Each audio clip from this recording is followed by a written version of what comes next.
So what does leadership and accountability mean to you as a woman in the community? Ooh, I always dreamt about, not dreamt about, but I always dreamt that I want to be a council or a chief one day. But, I don't have that confidence or that voice to be there yet. Um, but to me, you do have to be a very strong leader, very outspoken to run, well, not to run, to work and to listen to the people in the community. Um, you have to face so many different voices. You have to hear so many negativity. You're always getting compared to, well, this council in chief did this, but we have to focus on today. We have to deal with what we have now. We have to, you know, do the best we can to improve our community. So I don't know if I'll ever become that at that level, but I do the best I can where I'm at right now. Um, I do care for the young people in our community more than anything in the world. They need to hear and be safe where they're living at. It's more than the best thing to me to look after as a woman. I think they need to bring out more women groups that share the same idea. Yeah, they need to reach out to each other, and we need a volunteer group. Volunteers, like we lack that in our community. We have nothing. Yeah, like to do stuff for the community, for the people, for the young people especially. Like we don't have a lot of hockey coaches that come out to support our young people. And I know the kids love to play hockey. You know, we need leadership, that be can be outspoken to encourage people to come out and do stuff like that. Yeah.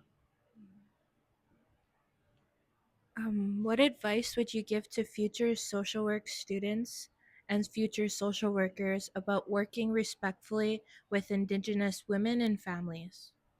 Well,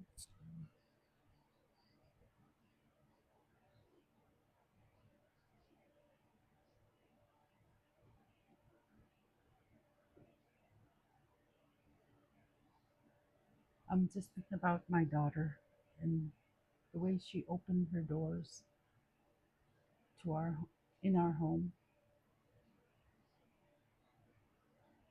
Yeah, we need to keep our kids close to home.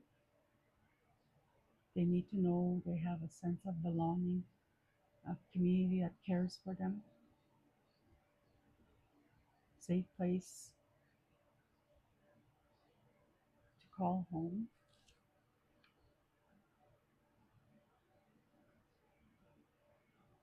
And we need to see a lot of compassion in the teachers. They need to, especially if you come from a non-indigenous background, they need to learn about the community before they come and teach there, right? They need that cultural teaching, that cultural awareness before they come and work here to understand some of the kids why they're, some have disabilities, some have attitude problems. Or what do you call that? Behavioral issues? Yeah, it's at the tip of my tongue. Yeah, to just assume that they can come and teach and think they can change students around.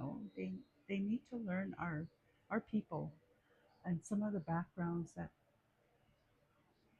where they come from. Like some of them are affected by residential school.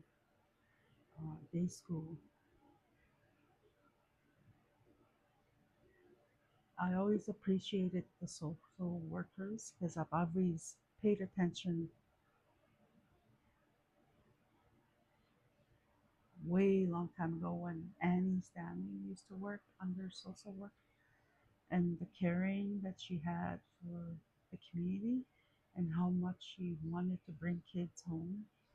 And my brother was always involved in it, so I always paid attention. I appreciate the families that opened their homes to a lot of these First Nation kids, even if they weren't from Providence. You know, as long as they brought them home. Do you have any ideas how we can encourage more people on reserve to become kinship homes or foster homes for Indigenous children in care? I think there should be a lot of uh,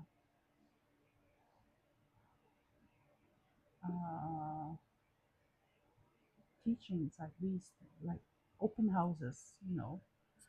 Um, attend a lot of the community events. Introduce your program to a lot of the programs in the community. Sure, they attend open houses like they have health fairs, they have all these other fairs, but they need to be more involved and help make that awareness in the community. More involvement, basically. Yeah.